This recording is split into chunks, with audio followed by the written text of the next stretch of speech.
Okay, this week's hot moment. It's me and Helen. Helen and I are working in Shreveport, Louisiana, and it's an interesting little prop setup here. We're at the horse racing thing. So you may see some horses go behind us out there. It's also interesting because Helen and I aren't actually the same height. So we have a little modification we've done here. Helen's on a ramp and I'm on the ground next to her, so it makes us look like we're actually both about 6'4", 6'5". Yeah, I'm 5'1". I'm 5'1" on a good day. On a good day, right? Yeah. Well, on this good day, you're almost 6 foot tall. So we wanted to talk a couple of minutes about why are we doing this hop stuff? What is this all about? And Helen has some good thoughts here, so I just asked her if she would join in on this week's hop moment. Yes, I don't know that they're good thoughts. I do know why I do it in the organizations that I work with and for. It gives us an opportunity as leaders to really kind of have some out-of-the-box thinking. Even when we have the best programs set up, we've got all of our risk assessments done, we do JSAs to make sure that we are able to capture those last-minute changes that may introduce risk.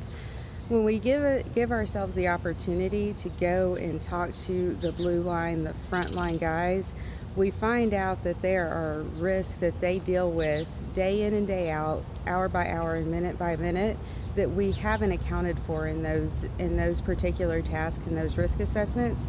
And it gives us an opportunity to really go out and address hazards that had not been accounted for before. So it's really, really pretty cool. So are you saying that all of the JSAs and all of the pre-job assessments and all of the standard work and all the stuff that we've written is not sufficient enough to capture normal work? Well, I do want to say they're not sufficient. They're really good work. We do a lot. We spend a lot of time. We spend a lot of money getting our procedures and our processes to just what we think that they need to be to address risk. But unless we get out there and talk and understand work as it's done instead of work as we write it on a piece of paper, we are going to have misses. There's going to be changes and things that they deal with in the process of getting work done, that they're not trying to do anything wrong. They may be going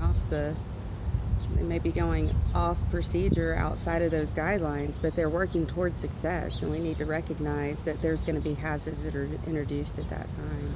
So we talk about this a lot. One way that we do this is this notion of learning teams, or this method of learning teams. And so take just a minute here to tell us, what are your thoughts about learning teams? What are we gaining from a learning team that we don't gain from like an investigation or a field observation where I stand there and watch you work and tell you what you're doing wrong?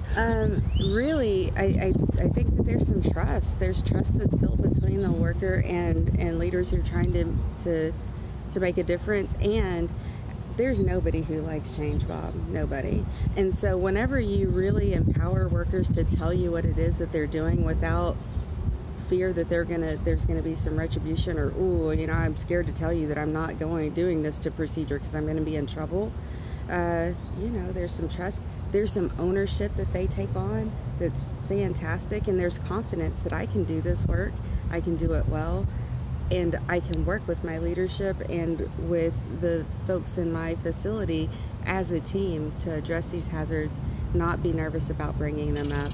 And God dang, I have some good ideas too on how to correct it. Well, wait a minute. I thought we hired people to work, not to think. I hired you to work, Helen, not to think. What's going on here? Are we talking about something else going on? Is there value in realizing that everybody's got good stuff to bring to the table? Everybody has good stuff to bring to the table. And the guys that are doing the work, since they're having to use their bodies and their brains, by the way, to do that work, they have great ideas on how to correct them.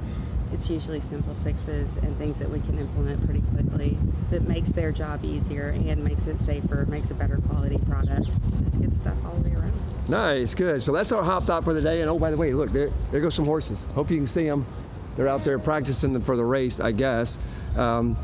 But we wanted to share that with you, and we'll be back soon with more good stuff.